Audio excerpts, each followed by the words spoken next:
Are you thinking of starting a poultry farm, pig farming, or general livestock? In this video, we wanted to actually talk about pig farming, where you are being taught that if you start your pig farming, you will actually make millions of naira. I have an expert here who wants to teach us on the financial implication of starting a pig farming, so that you, for some of you that does not have ear, please listen carefully so that you will not lose your money. So we want to talk about how you can actually reduce costs and at the same time how you can actually make gain so that you won't cry at the end of the day. So, Mr. Ogbele, you know, many people are online. We will talk about how you can actually start pig farming and make millions of naira within 1 day, 2 days, within 6 months. Sugar coated people online. But in this video, I just want us to be real.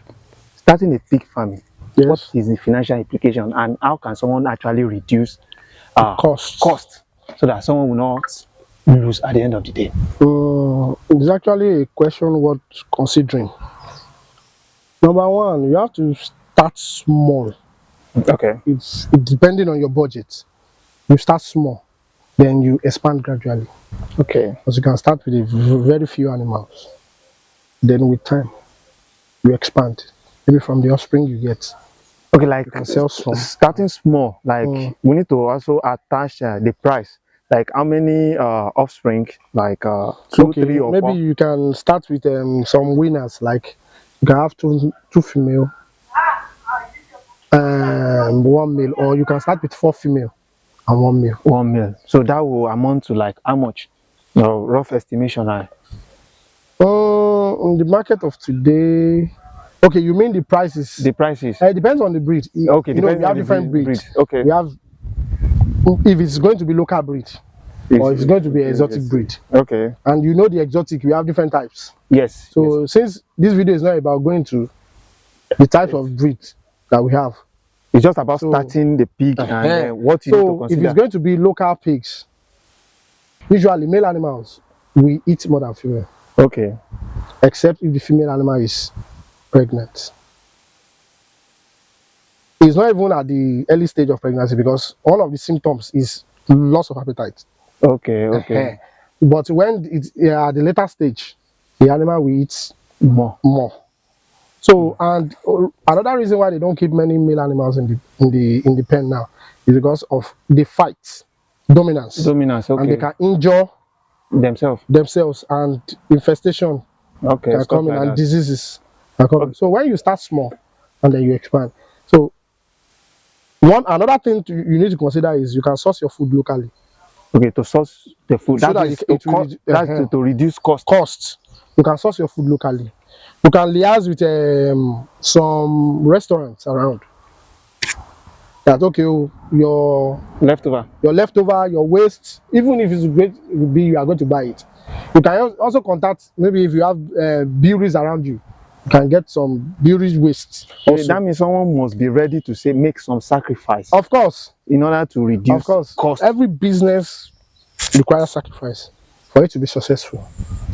Then another thing that is important is you need to do some biosecurities. Okay. In your farm. You can't just allow anybody to enter your farm because you don't know the farm they have been. You don't know the disease they have in that farm they have been. So you have to make strict biomeasures in your farm. Maybe you can do a fit dip, or what do they call it? That's the conventional then, there is a farm I know in Ikene, and before you can enter their pig pen, you take a shower. Okay, that is the extent that you can go. That is, you must have strict biomeasures. You can't just allow different kind of people to come into your farm because they can be introducing diseases, and it will kind of increase your cost because you need to buy some drugs, some medications. You may even need to invite a veterinarian to come and treat your animal. So now let's make it more simpler and more understandable, because many people think there is money in pig farming.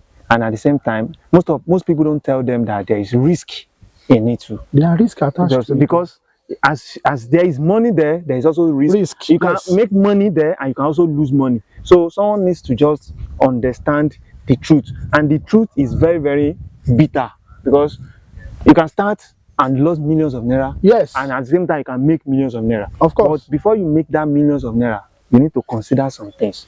So which are first of all, you need to consider what you wanted to do yourself. That's it. So now let's talk about how can someone start down small, like the build, the structure. Like I've mentioned, the structure. like I've mentioned, you can keep females together since they are winners. Okay. You can have like 3. You can start with 3 pen. 3 pens. 3 pen. You keep, and I said you like 5 animals. That is 4 female and 1 male. You can keep 2 female together, another 2 female together. Okay. So then you keep the male separate. Separate. Okay. So that it will heighten their libido. Okay. So whenever you can have a separate pen also for mating.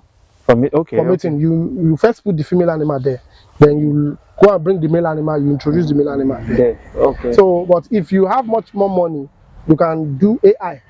You can only keep female animals in your pen and buy semen outside. And inseminate your animals. This pig can actually give back at least 3 times or 2 times if they are managed properly. Okay. But so at least let's say twice.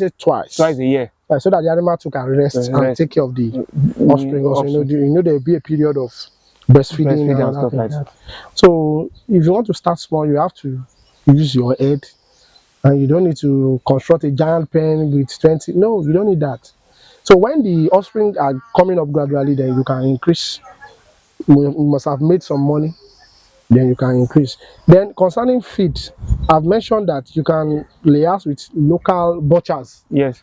And the restaurants that you can get leftover from. Then you can also buy beauty waste. Okay. To feed the animal with, so that the high cost of feed will not put pressure on you. Because I think 75% of livestock farming it's concentrated on feeding. On feed. So because feeding is essential, and it's essential for growth. So that is why most of the stuff centers around feeding. And if you have proper nutrition, disease will not visit your farm, as in the animal will be healthy once they have good nutrition. Same thing applies to humans. If you have good nutrition, before you fall sick, take a long time. Yeah, if your food, they say if your food is your medicine, take your food like your medicine. Definitely it's going to go a long way for someone. Then there's another thing Nigerian farmers don't usually put into consideration: record keeping. Very essential. Your record must be accurate and intact. The date the animal gave birth. So you have to keep the record to know when you are going to separate the piglets from the sow, to call them winners. Yes. So you have to look at the calendar also to know when the animal will come on it, so that you can bring it in for probably mating or insemination. What about the market? So when you're starting small, you might not have a market for it. What advice can I actually say? Since you are starting small, you can, when you meet with local butchers, it's not only in the abattoir that they kill cattle. You can liaise with them that you have pigs that you want to sell to the abattoir so that they can butcher. Okay. And sell to people. Most of these butchers also kill pigs, and they sell to the market. So you can liaise with them. It's a good market also. So you can also meet with some restaurants that cook all this pork meat. So you can liaise with them. It's just like I've just said. You can start small. And when your farm grows big, then you can meet with all these multinational companies that make sausages, that process meat, and all the likes. That will be later on. That will be later. So like average of how much? Like let's say 500,000 can actually yes, because of the economies right now. Of course, you can start with good management, with good planning and good structure. Everything will be fine. And sacrifice too. You have to do a lot of sacrifice. Okay, so thank you so much. So what last advice will you now give to someone that is actually thinking because of the sweet word they have heard from online? You don't need to wait for millions till you have millions to start. You can start now. You don't need to start big. You can start small.